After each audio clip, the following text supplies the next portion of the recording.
Hi friends, பாருங்கள் கோதுமை biscuit எவ்வளோ அழகாக வந்திருக்குன்ட்டு. ரொம்ப ஹெல்த்தியும் கூட. இது நீங்கள் வீட்டிலையே ட்ரை பண்ணி பண்ணலாம். ரொம்ப ஆரோக்கியம். வாங்க எப்படி பண்ணலான்னு பார்க்கலாம். இதுக்கு கோதுமை மாவு 200 கிராம் எடுத்துருக்குறோம். கோதுமை மாவு ஆரோக்கியம்தான்.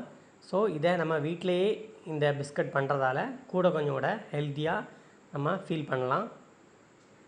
பின்ன இதுக்கு 1 ஸ்பூன் தேங்காய் எண்ணெய் சேர்த்துருக்குறோம். நல்லா பிசைஞ்சு கிளறி விட்டுக்கணும். அதுக்கப்புறம் நம்ம 100 கிராம் சுகர். இப்போது நம்ம சுகரை பொடிச்சு எடுத்துருக்குறோம். சப்போஸ் சுகர் வேணும் அப்படின்னா சுகருக்கு பதில் நாட்டு சர்க்கரை வேணாம், இந்த மாதிரி பொடிச்சு எடுத்துக்கலாம். பாருங்கள், நல்லா மிக்ஸ் பண்ணிக்கோங்க.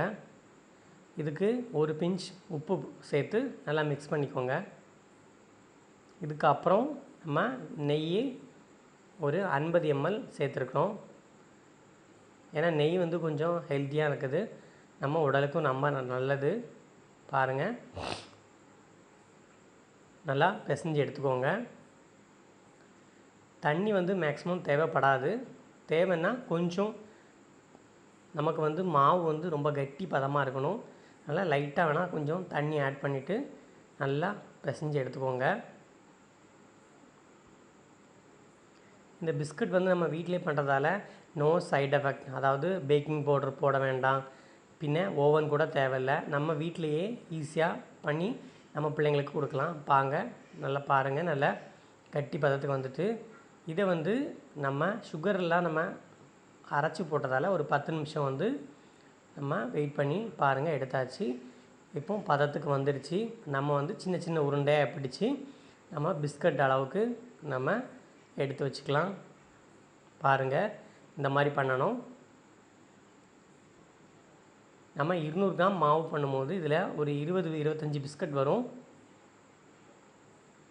நம்ம குழந்தைங்களுக்கு ரொம்ப ஹெல்த்தியாக நாமளே வீட்டில் பண்ணி கொடுக்குறது டைம் கொஞ்சம் மெனக்கட்டாலும் அவங்க ஹெல்த்துக்கு நம்ம கண்டிப்பாக கேரண்டி கொடுக்கலாம். பாருங்கள், இந்த மாதிரி.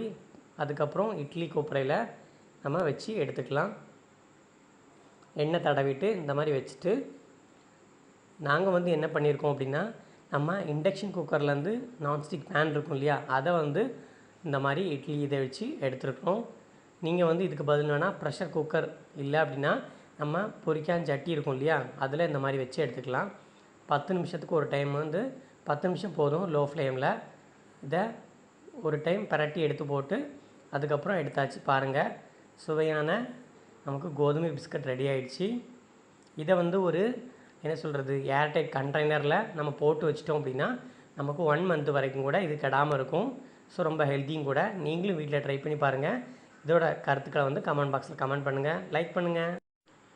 மறக்காமல் இந்த சேனலை சப்ஸ்கிரைப் பண்ணால் மறந்துடாதீங்க. தேங்க்யூ.